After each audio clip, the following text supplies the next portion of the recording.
तो आज का टॉपिक क्या है? टॉपिक है प्रोटेस्ट अगेंस्ट हिंदी इन नॉर्थ ईस्टर्न स्टेट्स। ठीक है, प्रोटेस्ट अगेंस्ट हिंदी इन नॉर्थ ईस्टर्न स्टेट्स। तो ये इशू अभी आपने देखा होगा न्यूज़ में कि प्रोटेस्ट हो रहा है हिंदी को लेकर नॉर्थ ईस्टर्न स्टेट में।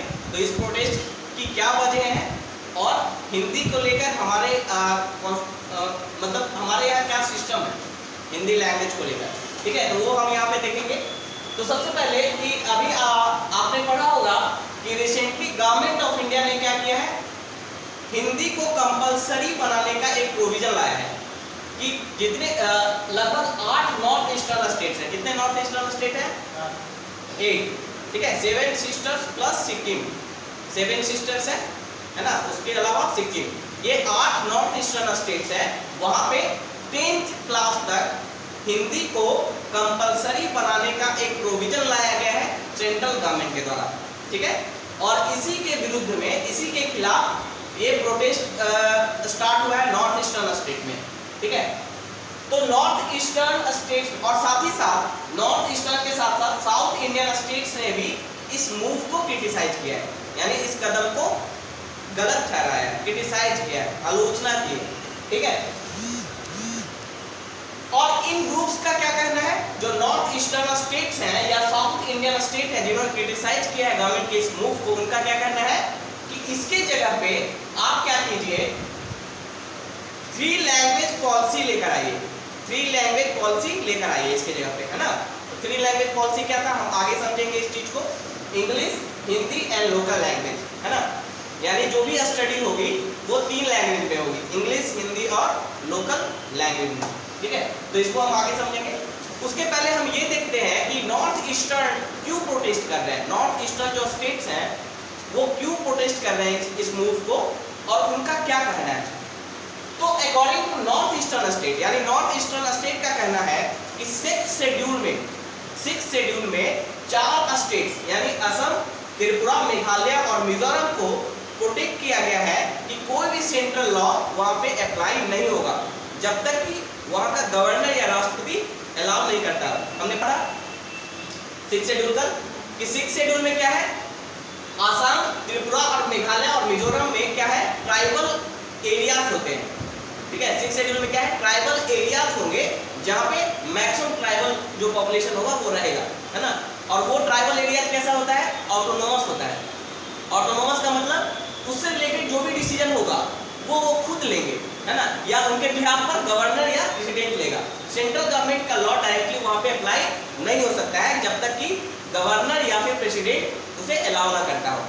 तो असम में गवर्नर का रोल है, असम में किसका है, कल पढ़े थे हम लोग कि असम में गवर्नर के पास ये पावर है कि वो किसी भी सेंट्रल लॉ को या सेंट्रल पॉलिसी को या तो उसी फॉर्म में या अमेंड करके वो अप्लाई करने के लिए अलाउ कर सकता है। यानी पावर किसके पास है, गवर्नर के पास, 6th शेड्यूल में असम के केस में।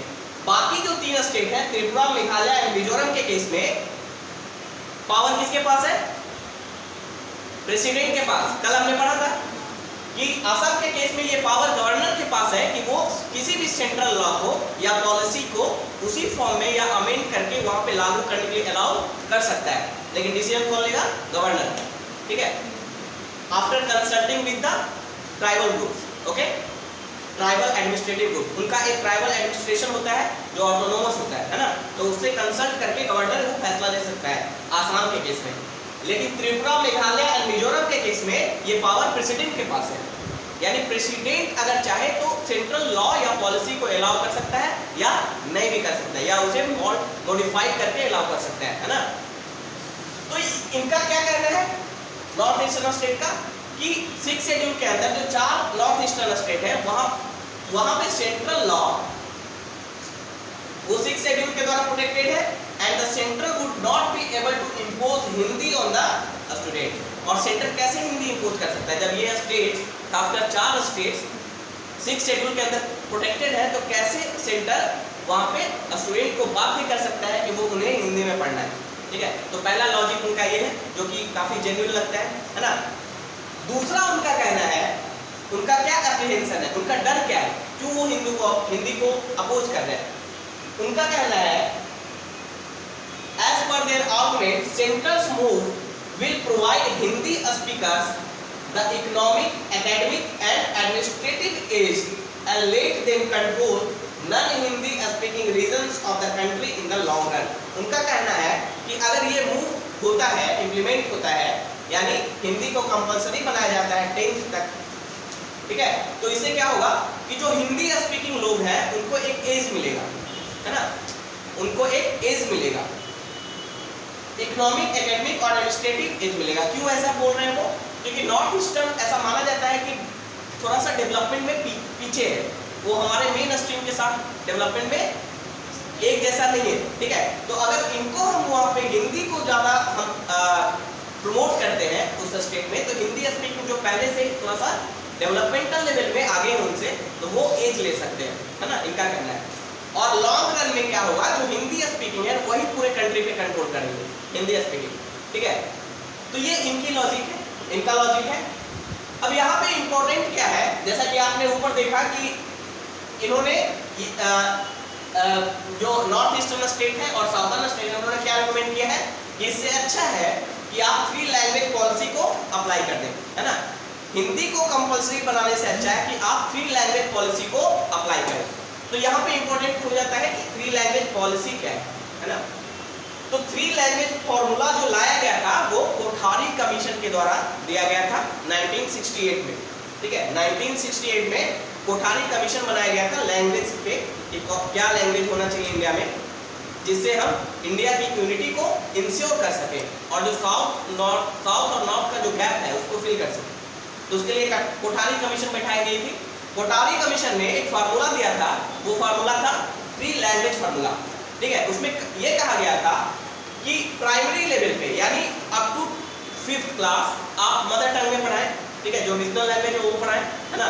लेकिन सेकेंडरी लेवल पे आप 3 लैंग्वेज को यूज करें।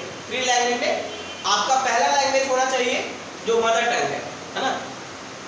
जो पहला लैंग्वेज होगा वो मदर टंग यानी रीजनल लैंग्वेज, यानी अगर हिंदी बेल्ट है तो हिंदी होगा मदर टंग, है ना, रीजनल लैंग्वेज।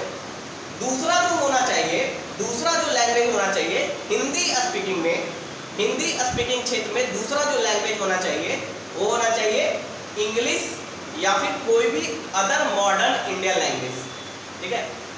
तो पहला, चाहे वो हिंदी स्पीकिंग हो या नॉन हिंदी स्पीकिंग हो, पहला क्या होगा, मदर टंग रीजनल लैंग्वेज।